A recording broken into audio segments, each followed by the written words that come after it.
Bilang khawatir pahit kalau kelamaan. Oke, teman-teman, hari ini masak yang ketiga. Tadi masak pertama itu nasi goreng kambing tanpa pete. Yang kedua nasi goreng kambing dengan pete. Sekarang kita persiapan masak apa, Pak? Gulai. Gulai kambing sehat tentu saja. Nah, ini cabai, Pak ya. Cabai giling. Terus tunggu dulu. Kok ini sibuk banget soalnya.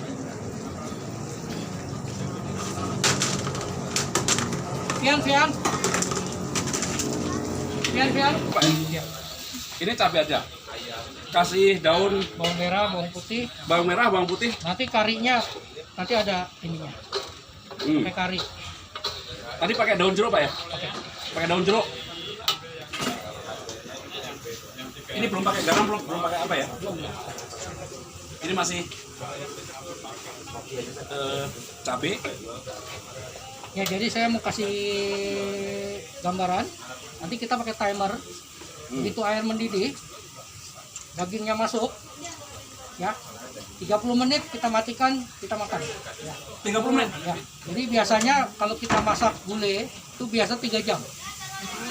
Nah, kita mau bikin 30 menit. Jadi menghemat 1/6. Jadi kalau kita bikin resto, satenya masih dibakar, supnya udah siap. Jadi kan selama ini kalau kita makan sup di kedai, biasa supnya bukan fresh, diangetin terus, makanya kadang-kadang asin. Iya, asin banget tuh. Terus juicy-nya udah hilang, rasa dagingnya tuh hilang. Jadi kita makan kambing sebenarnya makan ampas. Ini kita tambahin minyak. Minyak biasa. Itu minyaknya udah matang apa masih mentah? Mentah, tambahan aja. Jadi kita bikin ini sampai matang.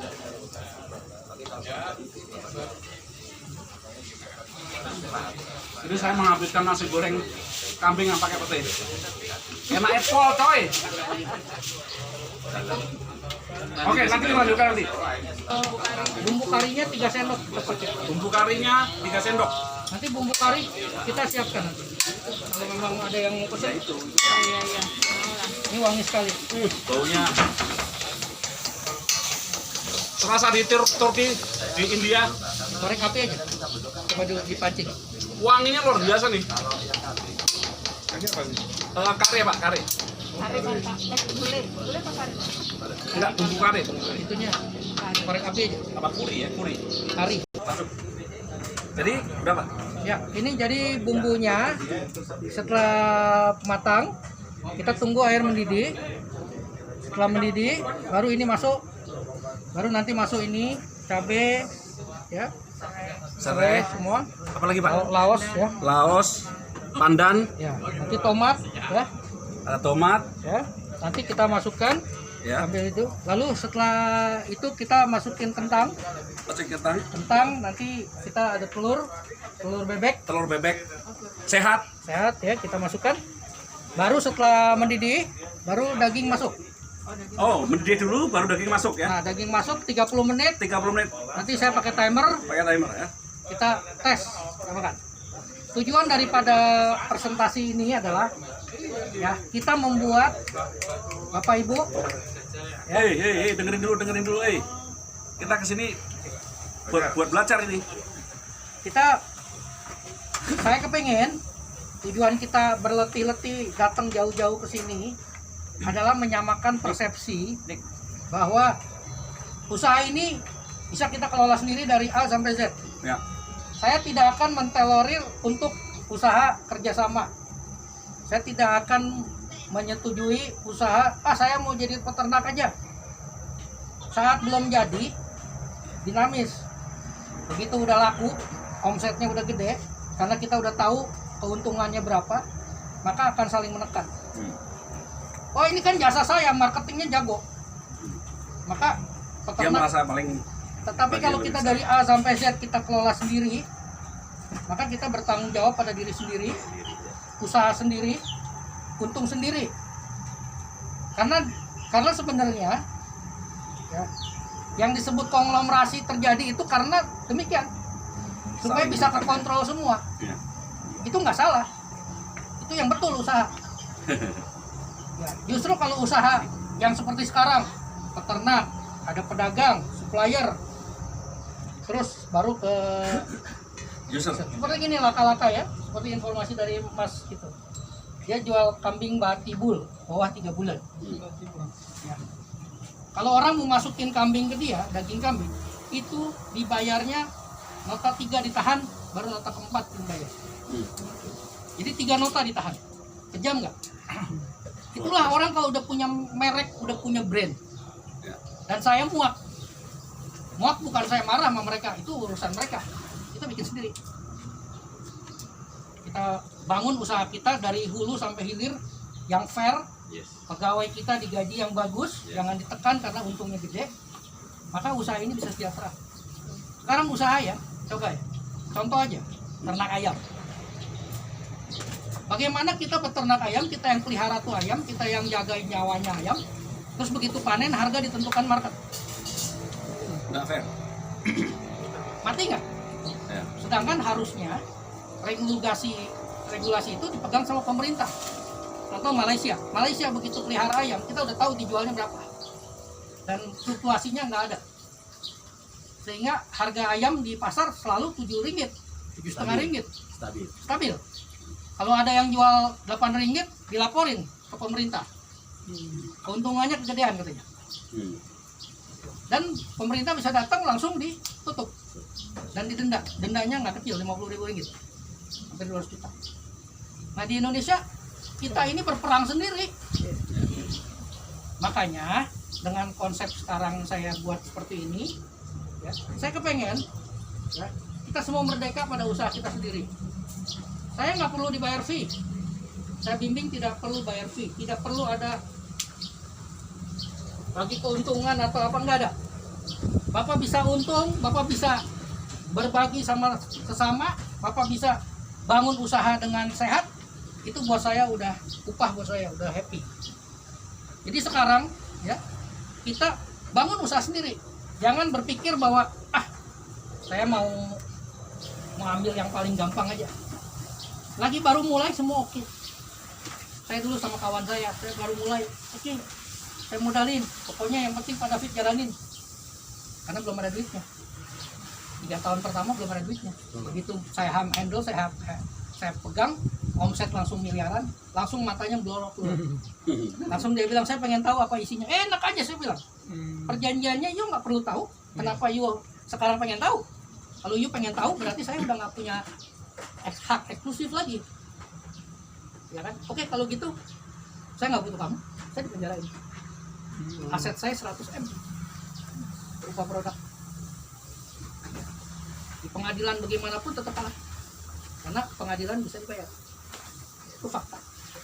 Tapi saya tidak bicara itu. Jadi saya punya pengalaman buruk seperti itu, tidak mau pada anggota komunitas BJ Center ini ya hal seperti itu terulang kembali. Ya. Saya tidak populer, metode saya tidak populer. Bahkan beberapa orang, kalau Bapak sarankan pakai Wenzak terus nggak dibeli, oh payahlah. Saya bilang, saya nggak butuh lo. Enak aja lo. Ya, lu pengen enak lu di luar sana. Di sini kerja susah semua. Seperti hari ini bikin acara gini, kan ini susah saya. Ya. Saya kan menyusahkan diri saya, pasang tenda. Betul nggak? Tombok lagi. Ya nggak usah. Makin kenceng aja Pak. Terlalu kenceng. Bukan masalah itu. Masalahnya adalah saya menghargai waktu Bapak Ibu semua datang. Jauh-jauh dari ujung etan. Jauh dari. Ya, jadi. Mari Bu. Bu, jadi kita harus sepakat dulu, ya, sepakat dulu. Bapak Ibu datang ke sini udah serius pengen bangun usaha. Dan saya katakan tidak mudah. Tetapi yang tidak mudah itu adalah kedepannya jadi mudah. Ya. Daripada yang sekarang, orang kan kalau menipu kasih yang enak-enak. Pak gampang Pak, untungnya gampang ini gini kan. Saya bilang, adik kakak aja bisa ngatur soal uang. Lu kagak kenal terus ngasih untung, mimpi kali ya. Makanya saya nggak pernah mau ketipu. Ada orang ngasih apapun saya bilang nggak perlu, kasih aja ke orang lain. Kenapa?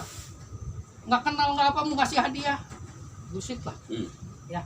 Jadi kita yang kalau namanya kita ketipu, bukan kita ketipu karena kita yang bodoh masuk pada perangkap mereka.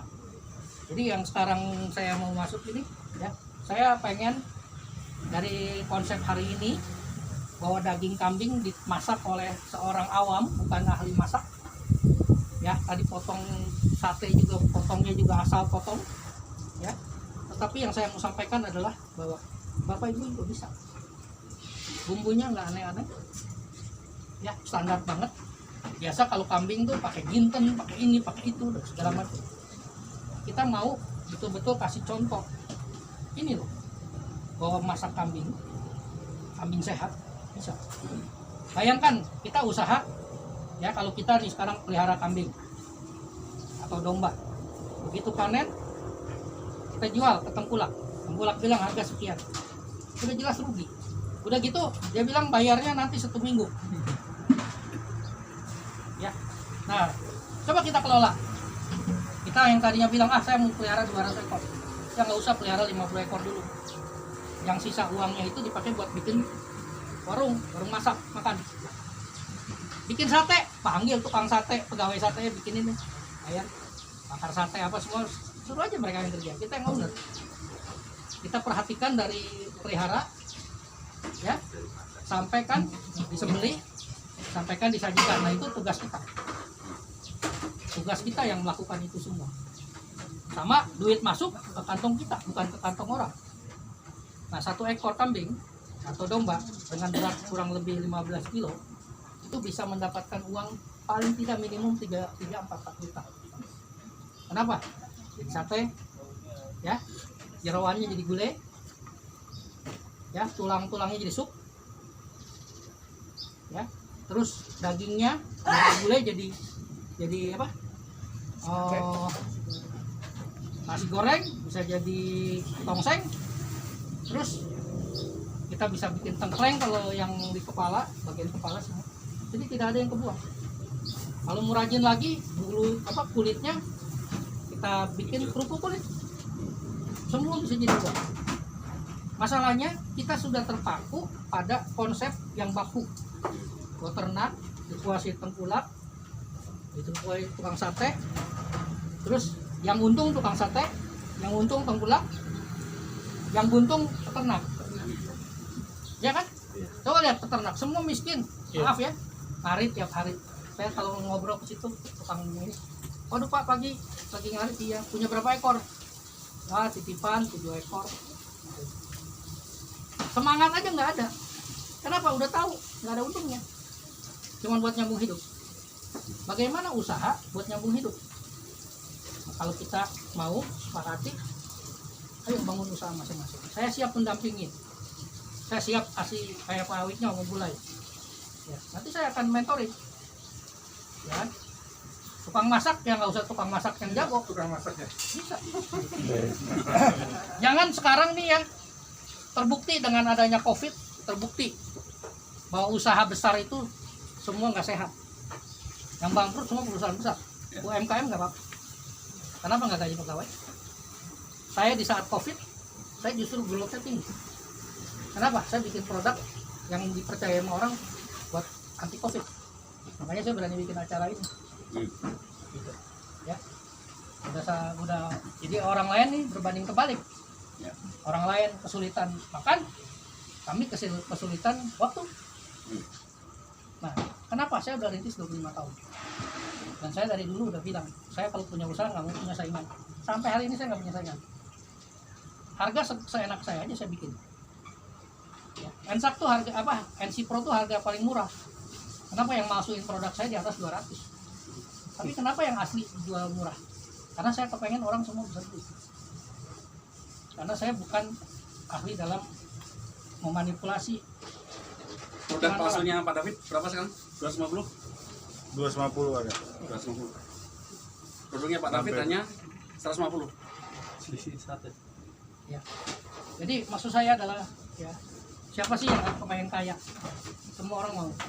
Tetapi kalau kaya kita karena kita kejar kekayaan, maka kita akan melihat apapun yang ada di depan adalah rintangan yang kita harus. Tetapi kalau kita pengen dapat berkat, apapun yang ada di depan kita adalah sinergi kita, peluang kita. Ya. Jadi Bapak Ibu semua sepaham ya dengan saya ya, yang belajar ya. Siap ya. Siap. Target pulang dari sini ada di kepala kita, bisnis domba. Kuliner domba. Mau sate, mau gulai, mau kambing guling, mau apa tadi? Apinya kurang besar. Nasi goreng kambing. Macam-macam variasinya, macam-macam ya. Wah, ini ternyata di belakang saya cukup banyak. Alhamdulillah nih. Kayaknya hampir 100% datang. Tadi nasi goreng ya, yang belum kebagian, sorry ya, lain kali ya. Belum. Telat sih. Tenang ya. Cium baunya aja. Nah, nasi goreng kambing mudah dibuat ya. Bapak Ibu lihat tadi nggak ada bumbu yang aneh kan? Semua ada di martabak. Nanti yang belum mencicipi lihat rekamannya ya, oke? Sate akan dibakar di sana. Ya.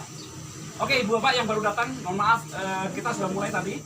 Pertama kita masak nasi goreng kambing tanpa pete. Yang kedua dengan pete. Ini teman-teman yang sudah datang tadi sarapan dulu. Nah, sekarang kita mau masak gulai kambing. Semuanya sehat ya. Bahan-bahan bakunya tadi ada telur, bebek sehat, kemudian nasinya tuh nasi Ciherang yang pakai enjak 501. Jadi itu sehat. Tanpa kolesterol jelas ya. Bukan tanpa lah, under 3%. Di bawah 3%. Karena kalau nggak ada kolesterol, Nggak sehat. kolesterol itu kalau dites itu kolesterol baik. Kalau terbaik ya. Ya, kalau kolesterol pada umumnya daging domba, kambing tuh sekitar 17 sampai 20%. Tagline-nya gimana Pak? Yang minggat-minggat itu? Oh, makan sate kambing sehat, kolesterol minggat. Nah, itu dia. tagline. Coba kalau sekarang tiap tagline itu akan memprovokasi orang, Ya. orang akan bilang kurang ajar, mana ada? Ya kan? Kalau cuma bilang kambing di sini tidak bau perengus, wah biasa, orang bisa regain. Tapi kalau ada namanya kita bilang kolesterol minggat, orang datang. Begitu mereka makan dan terbukti memang kolesterolnya minggat, dalam artian gini, ya, kalau kayak Pak BJ ada kemarin tulisan ya, yang biasa makan telur sehat, kolesterolnya malah rendah. Begitu dia berhenti makan kolesterol sama makan telur sehat, kolesterolnya naik. Jadi kami di BJ Center ini bikin inovasi, telur itu jadi obat kolesterol, telur itu obat jantung. Nah sekarang kita bikin kambing jadi obat jantung, obat kolesterol, sama obat buat lapar. Ya. Jadi kalau saya lihat ya orang jual pakai nama bagus apa, yang makan di situ, saya kemarin coba ya, di situ ada depan baru buka laka-laka ya. Ya kambing bawah 3 bulan. Saya ekspektasi saya wow. Begitu pas saya pesen gulai air melulu, cari dagingnya aja setengah mati. Terus tongsengnya kuahnya kebanyakan sehingga cari dagingnya juga susah. Satenya cuma 3 potong sate, minyak sate, ya, kecil banget ya. Saya bilang ini sate nyamuk ini. Terus begitu dimakan, juicy-nya nggak ada. Kenapa? Ternyata dagingnya udah dimarinate. Kenapa? Dia nggak yakin daging kambing muda aja masih empuk, nggak yakin. Jadi sensasinya cuma makan daging tanpa serai. Yang kita ini berapa bulan Pak umurnya? Yang ini kita makan, kita ini Masak tadi ya? yang masak ini Mas Mahfud yang tahu. Cuman aplikasi pakai enjaknya 35 hari. Pakai enjaknya cuma 35 hari. Tapi crash program Pak ya? Double dosis. Jadi saya pakai api besar supaya ini